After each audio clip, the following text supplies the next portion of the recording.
Olá, meus amores, tudo bem com vocês? Como é que vocês estão? Eu espero que estejam super bem. Sejam bem-vindos a mais uma aula de ciências. Vamos lá? Na aula de hoje, nós vamos falar sobre a atmosfera terrestre e a pressão atmosférica. Como vocês já sabem, na última aula nós falamos um pouco sobre o saneamento básico, falamos sobre as estações de tratamento de água, falamos sobre as estações de tratamento de esgoto e sobre a coleta de lixo comum e a de aterro secundário, aonde nós vimos que o saneamento básico é essencial para evitar a poluição, né, do ambiente para que não possa manter a saúde da nossa população. Nós também descobrimos que as ETAs, que são as estações de tratamento de água, são exatamente os locais onde a água passa por diversos processos para que ela fique adequada ao consumo humano, fazendo assim com que a água seja uma água potável. Nós também vimos que as ETEs são estações de tratamento de esgoto, por onde é passado todo o esgoto que é gerado nas residências, nas indústrias, que é gerado pela água da chuva, né? E por meio dessas tubulações onde passam os esgotos, eles são tratados e depois são despejados nos rios e nos mares. Nós também vimos que os resíduos sólidos que não podem ser reaproveitados ou reciclados são destinados a uma coleta comum, tá? E aqueles que são destinados à coleta comum são levados até um aterro sanitário, ok? Agora nós vamos para a página 208, continuar aqui e iniciar o nosso assunto sobre a atmosfera terrestre e a pressão atmosférica. Vamos lá? É do ar atmosférico que absorvemos o gás oxigênio de que precisamos, mas a importância do ar vai muito além. Ele age sobre os seres vivos e interfere nas atividades que realizamos diariamente, podendo estar ao nosso redor, sem ser percebido ou causar grandes danos, como os furacões. Essa imagem aí que vocês estão vendo é a imagem de um furacão Matthew sobre o Haiti em 2016. Você sabe o que é um furacão? Como o vento que balança as folhas das árvores pode ser associado à imagem de um furacão? Você, em algum momento, teve uma situação no seu dia a dia em que nós podemos perceber o vento? Vamos para a página 210. Leia a manchete abaixo. Paraquedista salta da atmosfera a 39 mil metros de altura. Cite uma importância da atmosfera para a existência da vida na Terra. E, em sua opinião, por que o paraquedista está usando esse tipo de roupa? Bom, ele está a 39 mil metros de altura, né?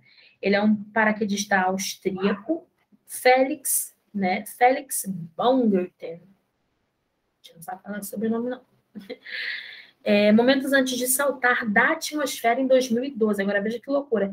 Ele é um paraquedista e ele está saltando da atmosfera, gente. Muito louco, né? O planeta Terra, ele é envolto por uma camada de ar que é chamada atmosfera terrestre. Essa camada ajuda a manter a vida na Terra e é composta por elementos como o vapor de água, a poeira, os seres vivos microscópicos e os gases. A atmosfera terrestre apresenta algumas características próprias, como temperatura, pressão e umidade. Mas será que essas características podem variar ao longo da atmosfera terrestre? Esse é o assunto que a gente vai estudar nessas próximas páginas. Então, vamos lá. Pressão atmosférica. O ar atmosférico ele exerce uma força sobre a superfície da Terra e sobre a superfície dos corpos que estão sobre ela. A atuação dessa força corresponde à pressão atmosférica. A pressão atmosférica ela atua sobre os corpos em todas as direções. Nesse momento, ela está agindo sobre você, mesmo que aparentemente você não perceba essa pressão. Para ajudar a compreender esse assunto, vamos observar o experimento que a Giovana realizou com seus colegas na aula de ciências. Aí do lado a gente tem uma imagem, né? E as setas dessa imagem, elas são só representativas. Obviamente, essas setas não estão aí, tá bom? Essa daí é a pressão atmosférica que está atuando em toda essa superfície do corpo dessa menina, né? Então, essa imagem é uma representação da pressão atmosférica atuando sobre uma pessoa. Agora, vamos ver aqui Vamos ver aqui a experiência da Giovana. Com uma das mãos, a Giovana vedou a abertura da seringa de plástico, preenchendo com ar. Com a outra mão, ela empurrou o êmbolo até onde foi possível. Após soltar o êmbolo, Giovana e os colegas perceberam que ela retornou sozinha a uma posição próxima à inicial. Porque o êmbolo da seringa voltou sozinho a uma posição próxima à inicial. Na situação A, Giovana sentiu algo empurrando seu dedo, que vedava a seringa, o que causava uma sensação. O ar no interior da seringa exerce pressão nas paredes internas desse objeto.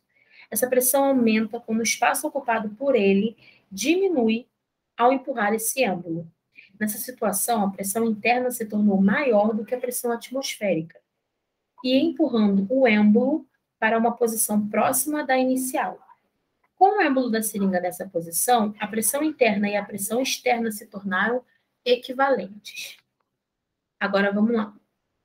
O ar presente em diferentes locais do ambiente, como o nosso redor, exercendo constantemente a pressão sobre os corpos. Mas como perceber a atuação da pressão atmosférica? Agora a gente vai ver outro exemplo. Ao encher uma sacola plástica com ar, aumenta-se a quantidade de ar em seu interior. Como consequência, a pressão que o ar exerce nas paredes internas da sacola também aumentam, tornando-se maior do que a pressão atmosférica e mantendo a sacola esticada.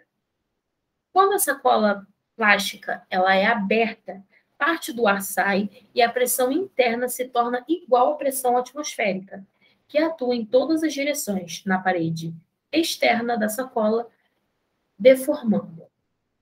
A pressão atmosférica pode variar de um local para o outro, por alguns fatores, como a altitude, à medida que nos deslocamos na atmosfera, e a partir da superfície terrestre, a quantidade de ar diminui e a pressão atmosférica também se torna maior, no caso menor. Assim, a pressão atmosférica é menor em locais com maior altitude em relação ao nível do mar, quando comparada com locais de menor altitude. Como a gente pode ver aí, nós temos a Praia de Niterói em 2015, e a menor pressão atmosférica está lá em cima da montanha. E a maior pressão atmosférica está ali, ó, bem próximo ao solo, né? Próximo até mesmo ao mar. Vamos para a página 213. A umidade do ar está relacionada à quantidade de vapor de água existente na atmosfera terrestre, de onde provém esse vapor. Veja o esquema a seguir. O vapor da água ele pode ser liberado no ambiente pelos seres vivos por meio da respiração e da transpiração, por exemplo, e pelos corpos d'água. Parte do vapor de água liberado no ambiente se forma as nuvens. A outra parte desse vapor permanece circulando na atmosfera terrestre e determina a umidade do ar. Em condições atmosféricas específicas, como de temperatura e pressão, esse vapor d'água pode dar origem às chuvas. De maneira geral, quanto maior a quantidade de vapor de água no ar atmosférico, maiores as chances de ocorrer as chuvas. Em sua opinião, a umidade do ar é mais elevada em um ambiente de floresta ou em uma área sem vegetação? E aí, o que vocês acham? Página 214, vamos realizar aí esses exercícios que nós temos agora para serem realizados. Número 1. Assinale a imagem que melhor representa a situação da pressão atmosférica na bola.